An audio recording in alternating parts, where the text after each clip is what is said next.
Hi friends, మీకు ఈ video నచ్చినట్లయితే ఈ వీడియోని లైక్ చేయండి, సబ్స్క్రైబ్ చేయండి. సుమన, తిలోత్తమ, వల్లభ ముగ్గురు కూడా అందరూ లైట్లు ఆఫ్ చేసి నిద్రపోతూ ఉంటే అప్పుడే భుజంగమణి కోసం మొత్తం కూడా వెతుకుతూ ఉంటారు.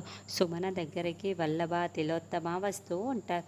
ఏంటి సుమన, ఏం చేస్తున్నావు అని అడుగుతూ ఉంటే సరుగులో పెట్టిన బొమ్మలు భుజంగమణిని మా అక్క దాచిపెట్టిందేమో అని నేను గాయత్రి పాప బొమ్మలన్నీ వెతుకుతూ ఉన్నాను అత్తయ్య. కానీ ఏమీ లాభం లేదు. ఒక్క బొమ్మలో కూడా భుజంగమణి లేదు. నాకు ఆ భుజంగమణి దొరకలేదు అని సుమన చెప్తూ ఉంటుంది. అప్పుడే ఉన్నట్లుండి లైట్లన్నీ కూడా ఆన్ అయిపోయి ఉంటాయి. విశాల్, నయని, హాసిని, దురంధర, పావనమూర్తి అందరూ కూడా హాల్లోకి వస్తూ ఉంటారు. ఏంటి, మీరు ఆ భుజంగమణిని కొట్టేద్దామనే కదా ఇలా లైట్లు ఆఫ్ చేసి మరి వెతుకుతూ ఉన్నారు అని దురంధర అంటుంది. మాకు ఆ భుజంగమణితో ఏం అవసరం, మేమెందుకు అలాంటి పనులు చేస్తాము అని సుమన బుకాయిస్తూ ఉంటుంది.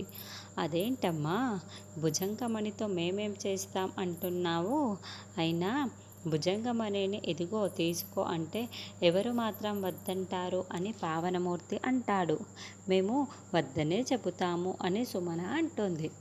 అయ్యో మామయ్య, అలా మాట్లాడి ముఖం మార్చుకునేలా చెయ్యకండి మామయ్య.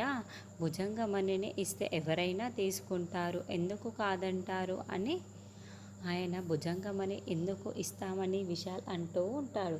అప్పుడే నయని గాయత్రి పాపని ఎత్తుకొని నేను ఇస్తాను బాబుగారు అని అనడంతో సుమన, వల్లభ, తిలోత్తమ ముగ్గురు కూడా షాకింగ్గా చూస్తూ ఉంటారు.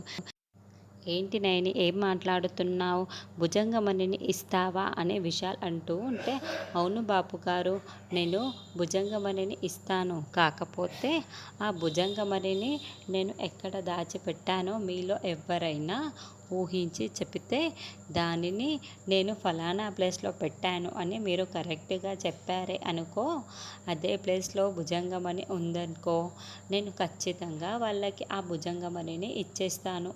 ఇదైతే కన్ఫామ్ బాపుగారు అని నయని చెప్పటంతో ఏంటి నయని, కనిపెడితే ఇచ్చేస్తావా అని నిజమా అని అయితే ఎలా నయని అని విశాల్ షాకింగ్గా అడుగుతూ ఉంటాడు.